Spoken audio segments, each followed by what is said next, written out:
Doop-de-doop-de-doop-doop. There we go. Right. Hello, everybody. I hope you're keeping well. Meeting is now streaming live on Facebook. That's good. So let's see if that's really true. Yes, it is. That's good. So I'll turn that down. Is there anybody out there? There we are. I think we're doing the right thing. Let's see.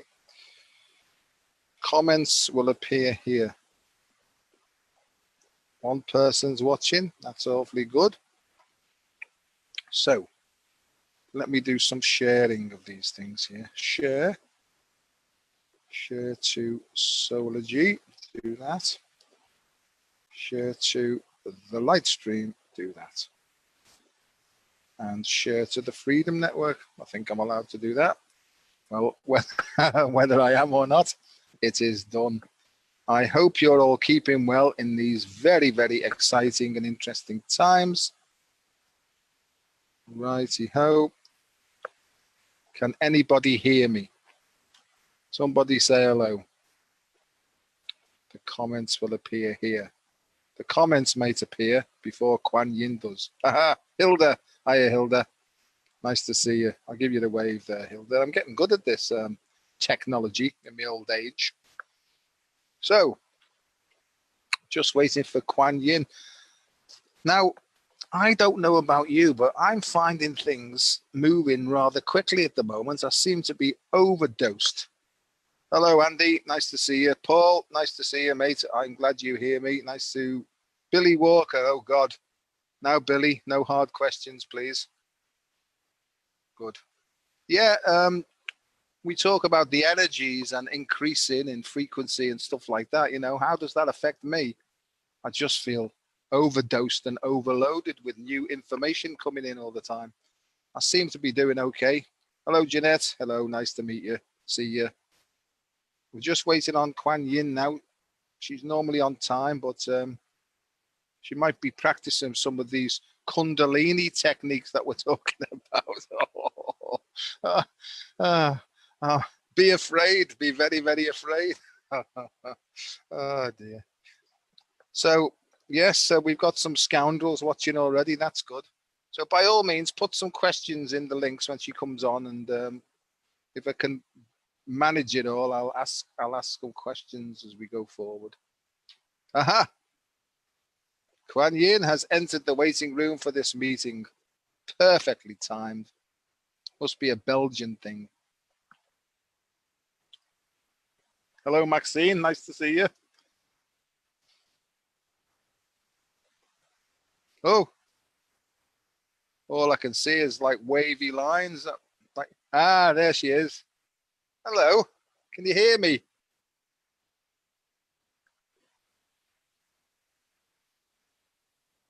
No, you're on mute. How about that? That's absolutely marvelous. How the devil are you? Oh, God, where should I start? Let's start at the very beginning. What do you mean, where shall you start? Well, you know, there's all kinds of stuff going on. All kinds of stuff, energetic, physically, mentally, emotionally. You know, it's pretty intense. It is. And what's it doing to you physically, if you're allowed to say? Well, physically, I'm like, most of the days I'm very exhausted, you know, very tired, just physically tired, and not by not having enough sleep, but I've been being bombarded with these, I don't know, frequencies, with these downloads every day. It doesn't stop. I don't get a 5-minute break anymore. Even if I ask, it is like, it's not that it's not allowed that I'm getting to get a break, but it's just keep on going, and I'm not the one who's asking for it. I don't ask anything. It just comes, you know, and I'm like, well, what is up with all this energy? Why do I always have to be bombarded with all these things that going on. It's not that I understand everything that happens to me or that comes to me. It's just odd. And sometimes I do ask for a break when I'm really, really exhausted. We all have still a 3D life. We have to do 3D stuff, go to work or whatever you do. And sometimes I'm not able to do that because I can't move my physical body. My legs hurt. I barely can walk or stand on my feet or even use the mind just to think. I keep forgetting stuff. I lose my thread every 5 seconds when I'm telling a story, and I'm like, where is all this going to end, or how it's going to end? And the answer that I've gotten is, my dear, my sweet dear, they're always saying to me, it's not going to stop. And I'm like, oh goody. Now I have to get used to this you know state of, how should I put it? I'm like in a constantly being under an electroshock all Yeah. the time. The feeling like you have, electroshocks going through the brain. I have that all over my body every freaking day, the whole day. And I'm like, okay, if this is the new way of being, if this is the new energy that is coming, I can handle it, but not every day. Just give it in parts, just a few hours a day. And they're like, all, standing like this, arms crossed. No, no, no, no, we're not having that, They're just, maybe it's because I can handle it at every level in my life, physically, mentally, emotionally, but I am not conscious about that. I think with my little human mind, I can handle it, but maybe I do, and I'm not really conscious about it. So, When you say they say this, who is they that's saying this? well, most of the time it's the higher self, that's talking to me, my higher self. Other times it's like, I've been channeling these codes for a friend of mine who's doing some artistic work. And sometimes those beings, like, for example, the Galactic Federation of Light, sometimes they give me a little private message and they say, oh, you always think you're not this or you're not that, but you are in essence a divine being. So it is all in you, but we are not always, how should I put it, conscious about what we really are. We think as a human being and we think in human terms, but actually we are so much more than only human. Yeah, I agree. And everything that you've shared so far, I resonate with, because I have times when I'm as high as a kite and I can do thousands of things in a second. And then I'm as low as anything and I can't move my legs. I feel like I'm on Largactyl and I feel like a sort of a monkey dragging me palms across the floor and stuff like that. And even though my human mind is saying, come on, pull yourself together, my body just doesn't seem to respond at all. And I've been waking up at 1:30 and 2 o'clock in the morning, wide awake, thinking, oh, here we go again. And I know that people say, oh, yes, well, that's the time when spirit is talking to you most. And, yeah, I know, and I'm not being horrible, but I know all that. I know all that. But it doesn't take away the physical side of things, because, my view is that the 3D ego connection side of us leaves half an hour after we die because we're here on planet Earth for a reason. That's my feeling. And what I see more and more is I keep having the same vision. It's like a crystalline grid. And I know people have talked about this before, but there's a crystalline overlay over Mother Earth as she actually transcends and ascends herself into a Tara energy. Now, there's a lot of things that I'm saying here that I don't really understand, but at one level I do, because as Gaia is moving to Tara, to her next developmental level, then the 3D human is also moving up through dimensions 4 and into 5D. And different people have different ideas. But I have a thing that comes to me as, Joe, you are a 13D, and I think, oh, must be special. For all my life, I've been obsessed with the numbers 13 and 12, and I keep getting it, that the human at its fullest potential has got 12 dimensions of being and consciousness, you know, and that led me over time, you know, and we've talked about this before, that led me over time to different spheres of consciousness, different dimensions, different frequencies, different abilities, different potentials, linked to the 12 cranial nerves, linked to the 12 disciples, linked to the 12 tribes, and it's 12, 12, 12, 12, 12, you know, up to 144,000 and all that sort of stuff, you know. So you say you're getting the stuff in. This is absolutely pouring in me all the time now. And I know, Kuan, that what I've learned to do over time, and I've been doing this for quite some time, is when it becomes too much for my head, I've got to try and get my heart open even more, because I think that that's the neutralizing point where everything settles down, and then it's sort of drip fed to me on a need to know basis from my heart without any interference from my human mind. Does that make sense? Totally sense. Like the last few months, let's say maybe 3 months, 2 to 3 months, I've been in some kind of love energy, but not a human love energy. It's more like of a divine order. I can't pronounce it any other way. It just comes over me like a flood of tremendous, huge amount of love energy. And it comes in and it touches my heart, and it does something with my physical heart, but also with the higher heart. It's a feeling of expansion, not at once. It takes a few, you know, a few moments to adapt all the energy. And once I'm fully filled with this love energy, I'm just exploding all the time. You know, the heart expansion, you have a little bit of Kundalini rising going on. Now you know what happens. It's all over you, all over the physical body, the energetic body. It's like you're being a fountain of this love, and it pours out of your crown, and it fills up your aura field, your auric field, and people get that. People pick it up, you know, this love energy. And sometimes it's so intense in my body. I'm like, you know, with the higher self or with my guides. Well, I'm very grateful for this love energy that I may receive it and that I may experience it. But what do I do with it? It can't just be all for me, myself, and I.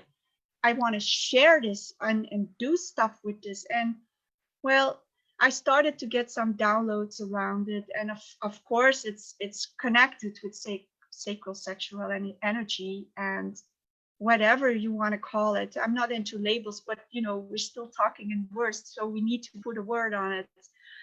And I've been getting some downloads, and maybe we're into, as well as individually as a collective, we are getting into a new kind of experiencing love, you know, love energy. And it starts always with yourself, you know, with you, yourself, and you.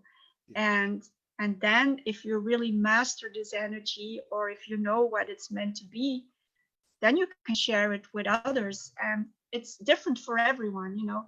I experienced it through the heart, this love connection, and I sense it comes from the divine. I call it the divine.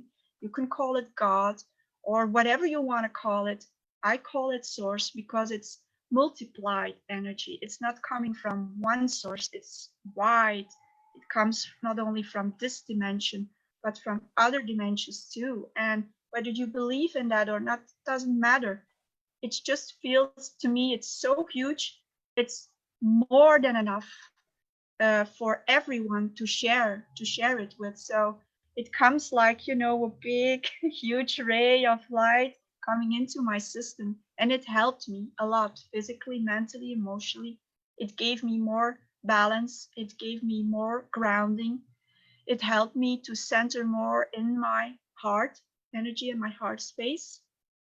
And of course, it grow into my energetic body too, like balancing the chakra level, and also balancing the physical body, like the hormones rage, and you know, everything, all the systems in your body. So to me, this love energy is a new way of experiencing love in a physical way, an energetic way, in every way we can feel it. But it's new, and we didn't know, or we didn't learn how to handle or how to act around this love energy. I know that a lot of people feel it, but they always try to you know take it in with the human brain, and they romanticize it, and they think, oh, it's only physical, or and it's only pure sexual, but it's so much more than that. I'm going to stop now and give you a chance to say something. No, I'm with you, and I understand, that it's an often misunderstood area, this, because sex, the whole thing about sex and the energy of sex, I call it sacred, sacral energy, because as soon as we say the word sex, right, because of the years and years and years of repression, suppression, and oppression of that energy, we've been told that it's wrong, it's bad, it's evil, especially in the way that I was brought up in Roman Catholicism, that even thinking about the word sex, right, you were going to hell. Now I remember at 7 years of age, I felt guilty every time I heard that word. I didn't even know what it was, and this is the whole thing is, and so consequently, all that stuff was repressed in me. Everything to do with it was repressed. And because it's a natural energy, it got misdirected in all sorts of peculiar ways, and I'm not just talking about, right, sexual things and all that, but it actually fired my mind into this romantic view and fantasized view of what life was about and what everything was about, and I was completely barking mad, but like a romantic poet full of all sorts of flourishing ideas on what life was like, and it's taken me a long time to realize, right, just how to balance this up. And this is my personal experiences. Once I found out about mindful breathing and opening the heart and allowing this energy to start coming up and be transformed first and foremost through the heart, right? The problem was, if I didn't do that, it would go from the bottom end right into the top end, into my head, and cause all this like hot-headed thinking and stuff like that.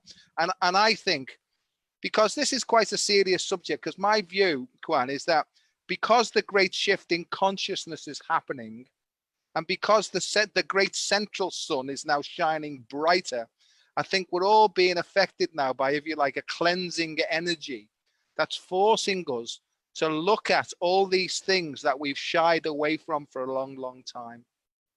And it's almost like to become grown up and less adolescent about these sorts of things, and I know that as people wake up to this, if they look outside for answers, right, they'll probably be guided in the wrong way unless they talk to somebody who's experienced the process of going through it and moderating it and understanding it.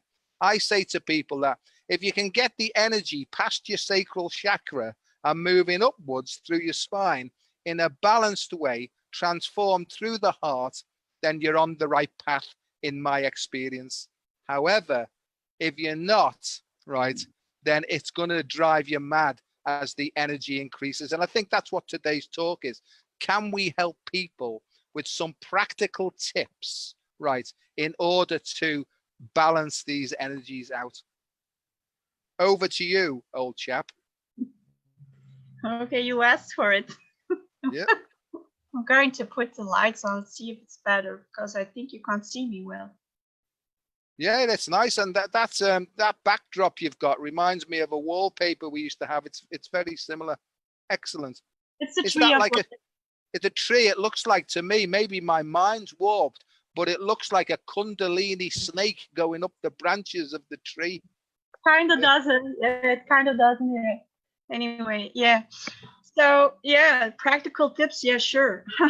Everything starts, if you want to talk about balancing energy, and especially sexual energy. It all starts with the physical body at first. Just number one, take on a great look on your body, on your physical body. Be healthy.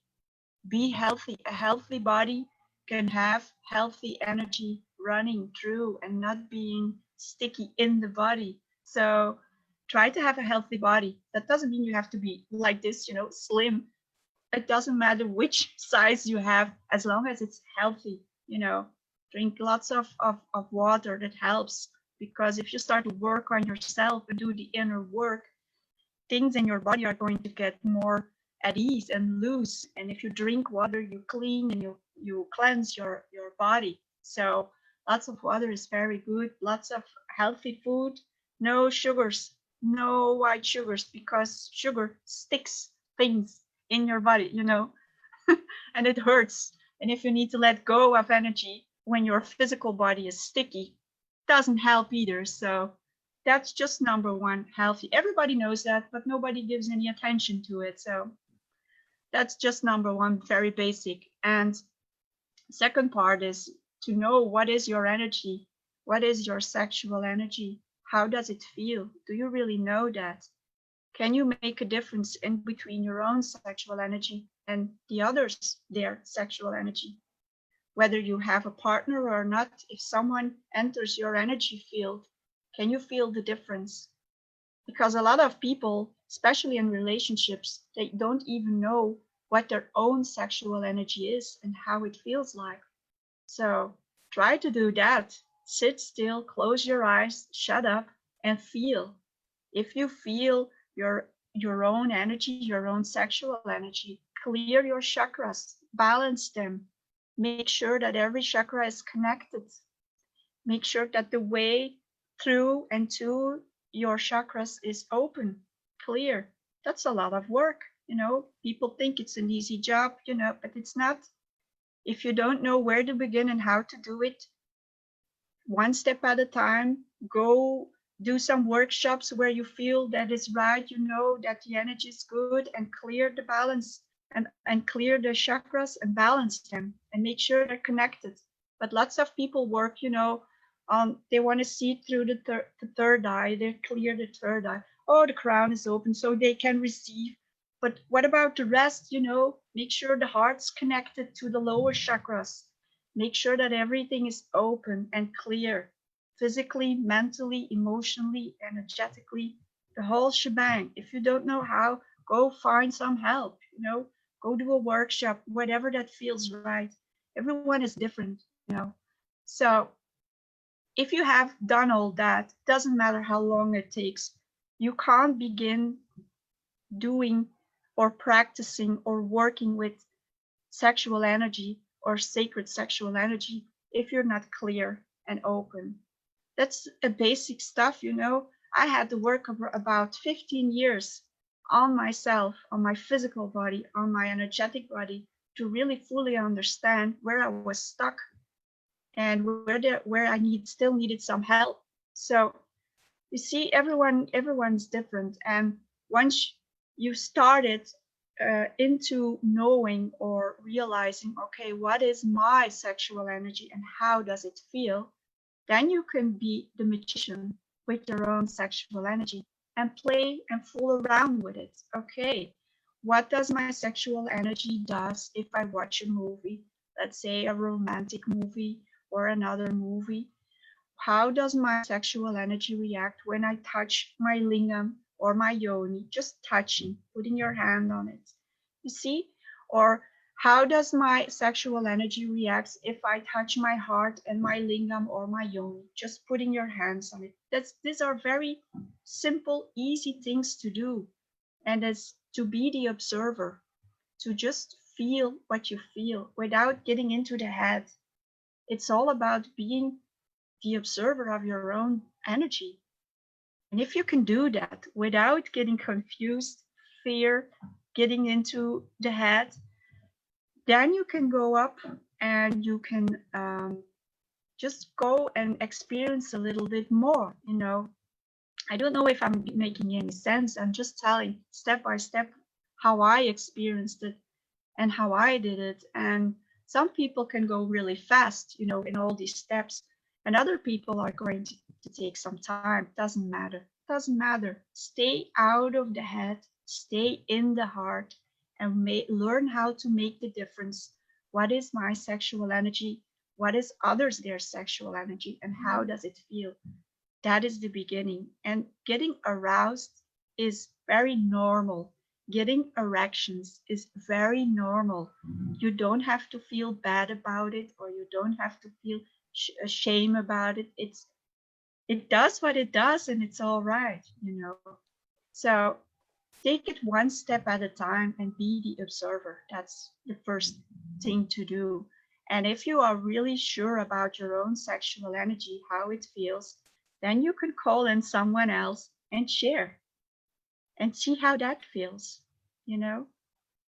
So, Do you need to have somebody else? Right. no, no, you don't. Okay.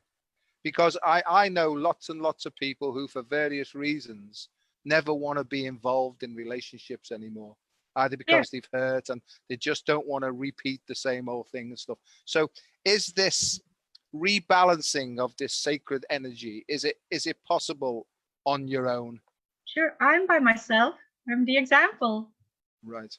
So I've done a lot of relationships in the past, a lot. And I've been in the same pattern all over again and again, you know. And all of a sudden I start realizing, but I don't want to do this anymore, you know, this all three-dimensional sexual game that we're playing.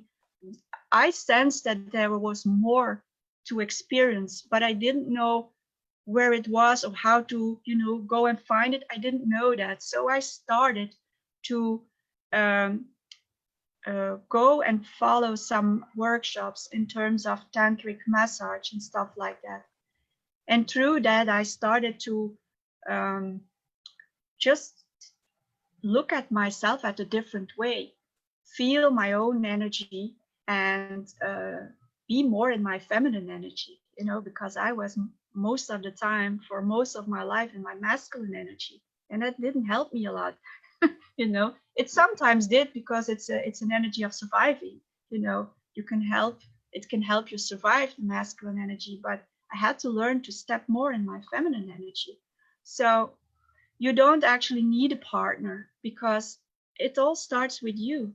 So why would you need someone or something outside of yourself to experience this sacral sexual energy, or sacral energy, as you say it?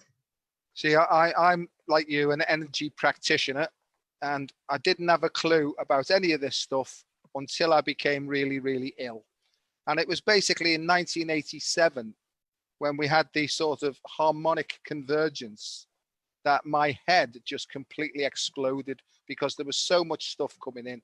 And I went off the rails, and you know my story. I tried to do myself in because I couldn't handle everything that was coming at me. I used to run at the wall to try and knock my head, just to knock myself out, to try and get some peace of mind. And I know now what that is. That was a spiritual awakening, or it was a knocking on the door to say, look, we're trying to help you here to clean up your act. But because I didn't know anything about spirituality and all that, because my first part of my life was as a biomedical scientist, so I was very, very left-brained. I had no idea that there was a whole right brain here that was, and this to me is the mother. The right brain is the creative part. It's the bit that's linked to the universe. I know that now. But in my awakening, what's happened to me, it's almost like my heart and soul have guided me to the right people and the right teachers and the right philosophies in order to help me. And so I became, if you like, a Reiki master, a healer. Kuan, we've talked about this. I didn't have a clue, but I sat in a healing circle with experienced people, and they showed me how to meditate. They showed me what to do. And I remember, excuse me, when the healing was opening up, the person who was teaching me said, it'll be with you in a minute. And I can remember, I can remember sitting there thinking, what's he going on about? What? And then suddenly, woof, it was there, and I thought, oh my God. Now, had I not been prepared for that, I would have been back in the psychiatric department. And I think the whole purpose, or my intention for these talks, is there's a massive, massive awakening happening, and spontaneous Kundalini awakenings are happening to people who, like me, haven't got a clue. And I think it's sort of our job to talk honestly about these things, and maybe then that will help them to realize what to do next. My Yeah. big thing is I know now that the sexual energy in a 3D bit is for the procreation of children. That's what that's for. It's a creative force that's for the survival of the species. But it's limited then, because I think you come to a point then where it needs to turn in a different direction, and that's the difficult part, because I know now, as this spiritual awakening is happening, people who've been suppressed and repressed sexually, all these feelings are now coming up and they don't know what to do with it. And I was the same, full of guilt, full of shame, full of, oh my God, I'm turning into some sort of sex maniac. You know what I mean? And it was nothing to do with that at all. It was just time to look in a different direction. I'll just finish on this bit. And then I know now that once you turn that energy in a different way and allow it to come upwards rather than going out downwards, right, then that leads to something called super consciousness. And this has been said before, this is the journey from sex to super consciousness. But even if the word sex starts to give you a grip, that's an indication, in my view, that you need to start looking at this now with somebody who's been through the process, understands what they're talking about, who can guide you through gently to letting go of all this repression, suppression, because they're only thoughts, aren't they? They're only thoughts. And that's where I'm up to now. I don't know everything, but I do know quite a lot, because for the last 30 years, I've reconnected with my body. I'm not ashamed in any way, shape or form with any parts of my body. But before I was, and Louise Hay, I like this bit. Louise Hay talks about this, and she's got a phrase that you've got to love your anus, right? Because in Victoriana Britain, we've been moved away from the body is evil and it's only there to do work. I think that the body is a brilliant instrument. I was going to say tool then, but that might be misunderstood. But it's a brilliant instrument as a transmitter receiver of more and more information. And what I feel is, to go back to that crystalline grid thing, I can see that overlay now happening in the human as well, where the meridians and the nadis and the chakras have been obstructed. So the soul or the light body is coming in now to clean up our act. And I agree entirely with you. Healthy body, healthy mind. But what do we need to do? Drink plenty of water, plenty of exercise, plenty of stretching, mindful breathing, all these things that you've talked about, and to allow these feelings to come up as an observer and to find their own balance in the body.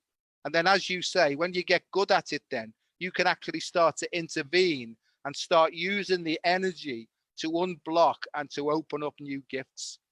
Does that make some sort of sense? It's very well put. Thanks very much. I've done a bit of practice on this, Yeah, it's very well put. And on top of that, you need to learn and try and dare to take a look at your upbringing. How was your sexual education at home? Because a lot of the wounds are still come from childhood. So if you are not prepared to look at that part, you can do all the body work and all the cleansing and the cleaning, but there's still some things stuck on a cellular level too. And it's in this life, it starts with childhood. And just take a look, at mom and dad's, their sexual energy and their things that they did, and just take a look at that without getting into the pain and the grief. It will come up eventually, but be prepared and make the intention to yourself that you are open and willing to take a look at that, because that also is at the very beginning of you opening up fully for this new energy, for this new love energy.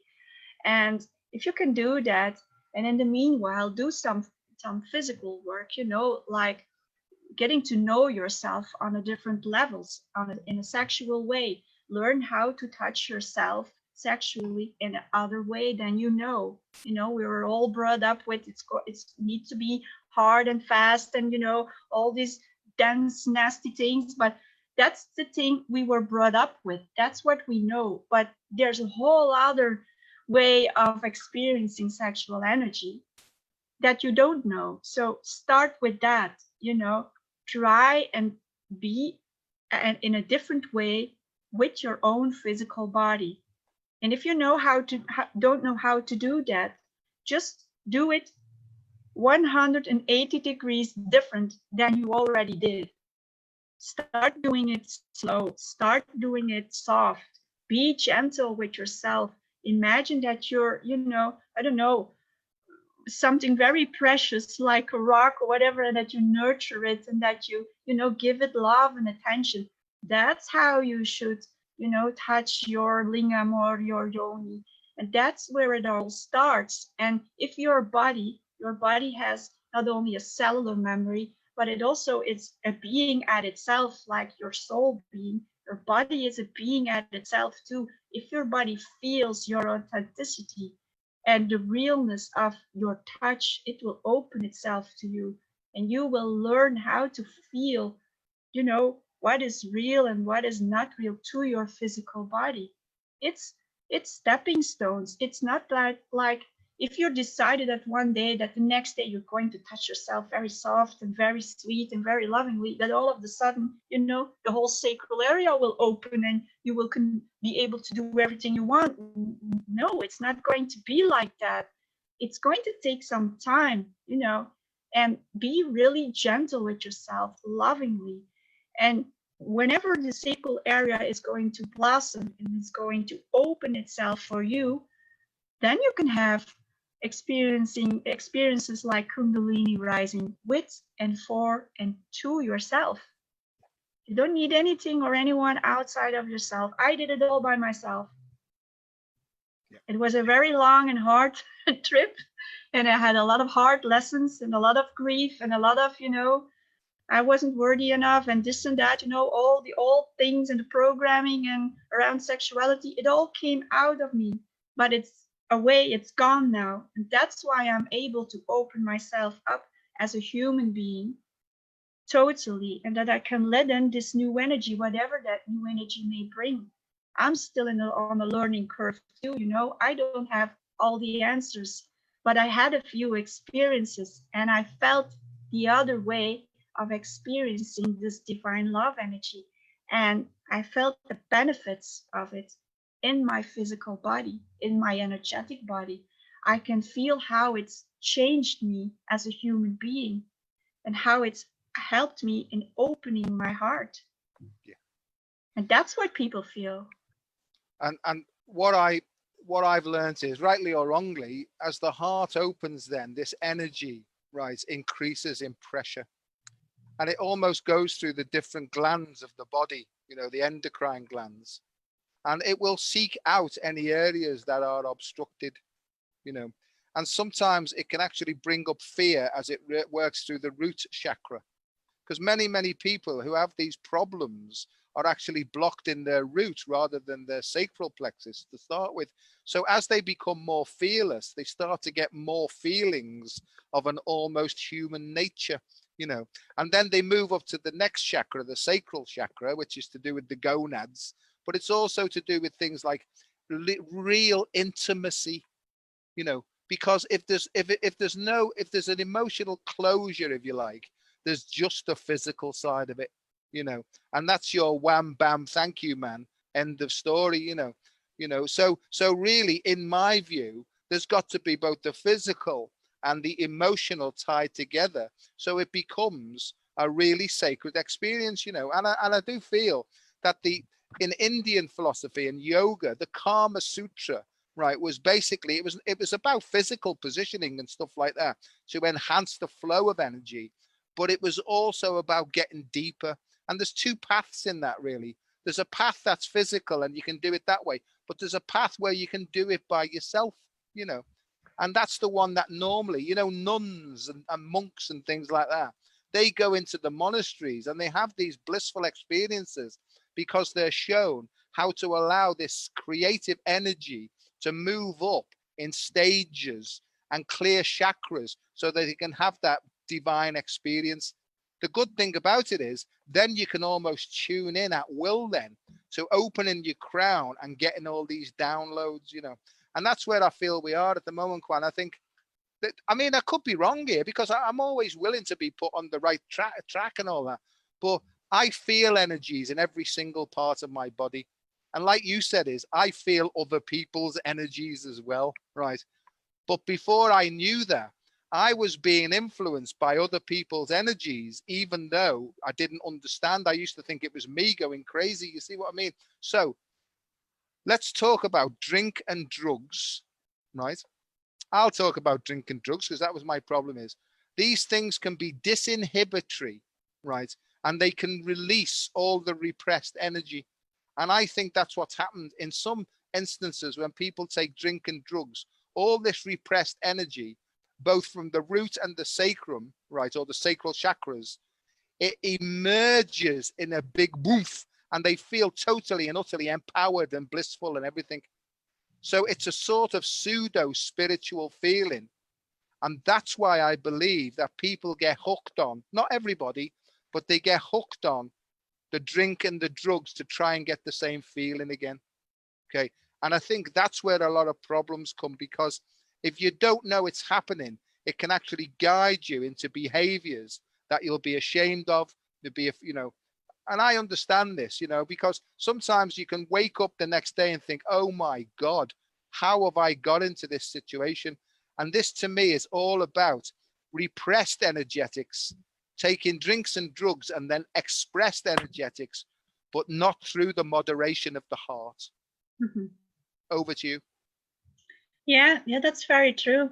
Sometimes I sense that people take drugs, because they have problems that they can't talk about, whether it's in their sacral area or not, and they repress it by drinking or by taking drugs. And I always tell them, whatever you feel after you've taken the drugs or while you're drinking, it's not authentic. If you think you feel Kundalini rising, or if you think that you feel, I don't know, sexual energy, whatever you think that you're feeling in your sacral area, it's not authentic, because it was, it's connected and attached to the drinking and to the energy of the drugs. And I asked then those people, how do you know it's authentic? Did you even try it without? You don't. And I don't blame or shame them, I understand. But if you want to get real with yourself, so try and take a look at your addictions and try to let go of them one step at a time. It doesn't have to happen all over a night. But it's danger. I think it's dangerous, because you keep fooling yourself. No, and whether it's drink or drugs or mushrooms, like what's ayahuasca and kambo, the frog stuff that they put under your skin, and it's all fine. If you want to do that, if that is your thing, fine. But be aware that it's not authentic what you're feeling. I know it's about the spirit of the plant or the product or whatever, and it's all fine if you want to believe that. But to me, it's like not, you can do this all by yourself. You don't need anything. Al, you don't need anything. I'm not against drink and drugs. People have to experiment if that's what they feel they need to do. But like you say, it's sort of, it gives an indication of what's possible. But when there's no drink and drugs around, you don't know what to do then. So I've been clean and sober for 30 years now, and therefore I've been living my life in the raw. And when I first started this, I didn't have a clue, and I'm pretty grounded now. I'm always willing to learn new stuff. But, where it's led me over time is to the understanding of the Kabbalah, and not the 10 spheres, the 12 spheres, the 12 dimensions of what it is to be fully human. And I don't think that you can actually approach those, like you said, until you've actually got the heart open and start to be guided by your innate wisdom, your intuition. And then I think you can almost rely, as it gets stronger, on what your heart is telling you, not what your head is telling you. Because I don't go out there anymore for information. I don't read anything to get information. I read stuff to get confirmation, really, because the information comes up in me and it shows me. And at the time I'm thinking, oh God, I wonder what that's all about. I'll be guided to a book, open the page, and then it will confirm it, So that's how it seems to work with me at the moment. But I do know that there's a lot of people who are suffering severe psychiatric problems because of the guilt and the shame and the repression of Victoriana induced Britain. I know that the UK has been anti-body, anti-sex, anti-spirituality, anti everything else, and I really see it now. And if there's some way where you can say things to say, if people are saying, right, oh, I'm starting to understand what these people are saying, then we've done a good job. That's my feeling. Now, the other thing is things like holotropic breathing and the breath of fire. I've done a lot of yoga and Tai Chi. I've done quite a lot of things, and in yoga, especially Kundalini yoga, they use a lot of breathing techniques, and there's things called holotropic breathing. I also think that they're dangerous as well, unless you've got the understanding and the foundation. I think that there's a lot of, I'm not knocking yoga because it's helped to save my life, opening me hips and all those sorts of things, making space in those bits that were a bit contracted, stuff like that. But I think sometimes you can go into Kundalini yoga and things like that and start to awaken Kundalini before it's time for you to experience these things. Have you got any guidance or suggestions that you might be able to help people with, please? Well, I've been to India a few times, and we did a lot of breathing over there in the school. And like you said, you can awaken your Kundalini into this breathing exercise. And if you don't really know what it's all about, it is indeed it could be dangerous, because you get, overwhelmed by this internal energy, and you don't have a clue where it comes from, and it fills your body, and you feel heat coming out of your body, and you're like in shock because you did chaotic breathing, you did dolphin breathing, you did every kinds of breathing technique. You're in there, you're open, you've been screaming and whatever, and then all of a sudden you start to feel this energy, like the snake, the Kundalini snake coming up through your spine, and then you can feel that because you're aware, you're not asleep, and then you get confused. You're like, what is this energy? Why is it so forceful, and how did I do that? And if you're not fully aware of and conscious of what that is, you can get in a shock. I know the first time I felt my Kundalini rising, I was in shock, and I almost threw up. I got sick because it was being stuck so long in the base of my body, at the end of my spine, in my sacral area, at the root chakra and stuff like that. It was combined there. So imagine if it's been there for, I'm 44, if it's been there that long, and it's gotten a signal like, now it's time to go up and levitate. I didn't know what happened. I threw up, and I was shocked. Like, where does it come from? How did I do that? I want more. After a while, not at once, but after a while, I'm like, because I felt the benefits of this energy, and the longer we were in India and the more breathing we did, I've gotten a pretty good idea of what is this energy, why do we need this energy, and it keeps us alive. It's like food for the soul and for the body, but you need to use it wisely. And you need to be in some kind of environment where people know what they're doing, so that you learn it in the right way. Yeah, no, I agree with you. And I think sometimes my understanding is, as we open up, we start to radiate this feeling. It can be misunderstood by people, and it can lead to all sorts of peculiar peculiar meetings with people and stuff like that,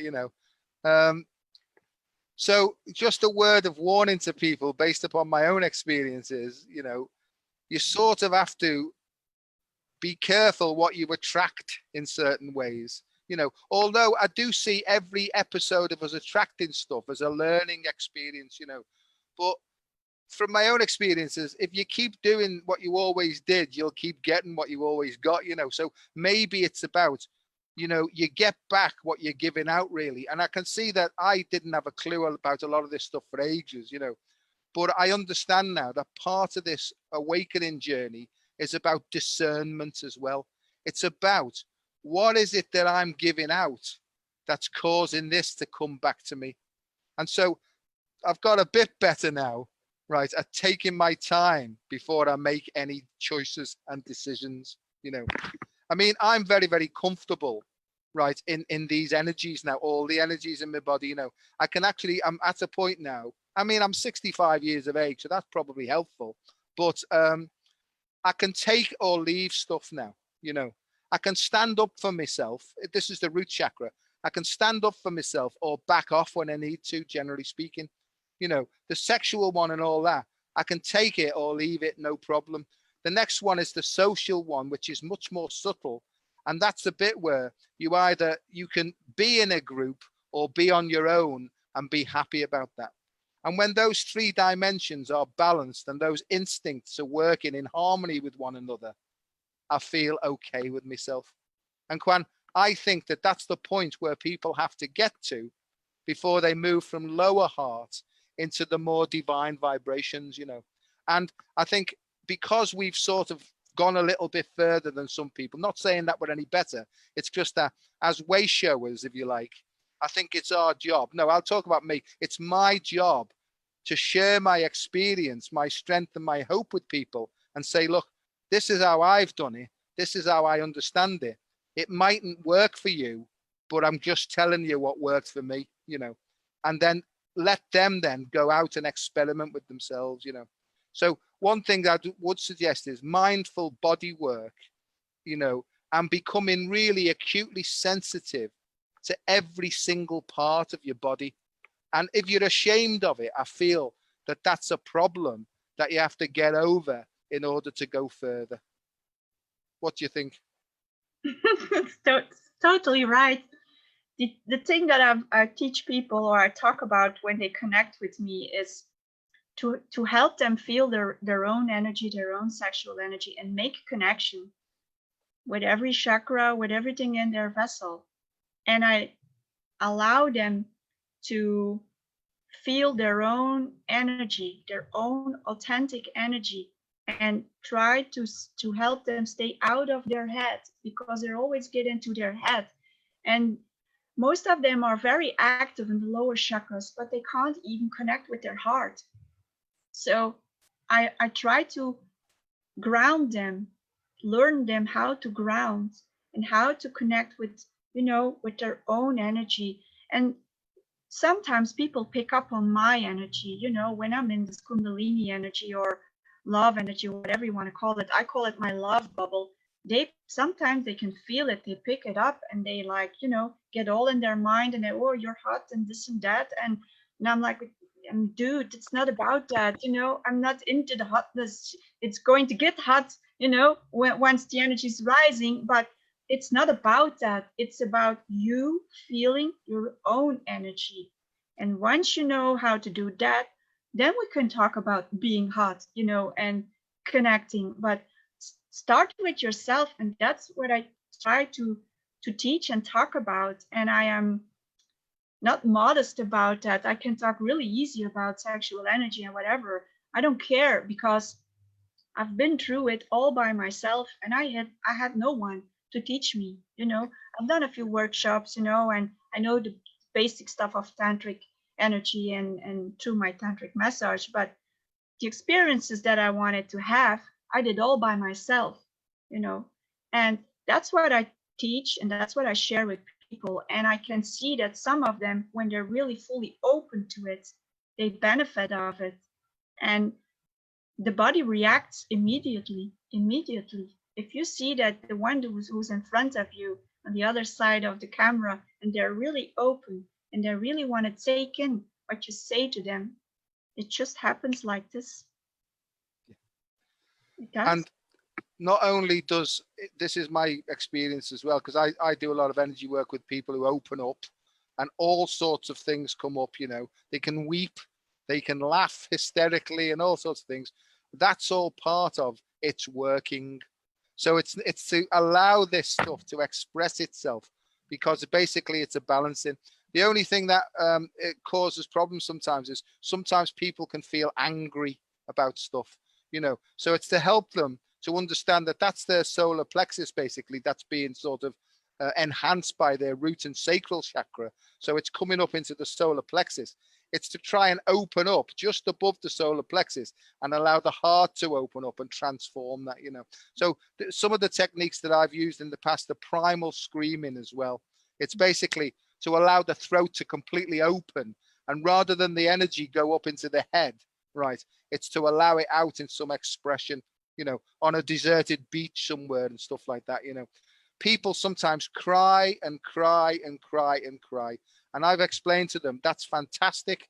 It's called emotional catharsis. And catharsis literally means a cleansing of the soul. Not that the soul's been ill, it's just been obstructed from coming out and expressing itself fully. And like you, because we've talked about this, you know, like you, it's basically the ego attachments that need to be kicked off. It's like a husk, you know, it's like a sort of overlay and a covering. It's actually the epigenetic makeup of individuals from eons gone by, you know. And maybe if we have another talk like this, we can talk about craniosacral therapy and massage and trigger points and stuff like that, because I do feel that this is important for people to understand, that they need to love every single part of themselves. And if there's any bits that they feel, if they're seeing something on the television and there's a sex scene on and they feel uncomfortable, that's a little sign. I'll give you a little funny story. I used to do a lot of traveling for my business and stuff when I was giving talks and stuff. And I used to stay in hotels, you know. And in hotels, sometimes I'd be just dropping off to sleep and I'd hear the couple next door making all sorts of noises. You know what I mean?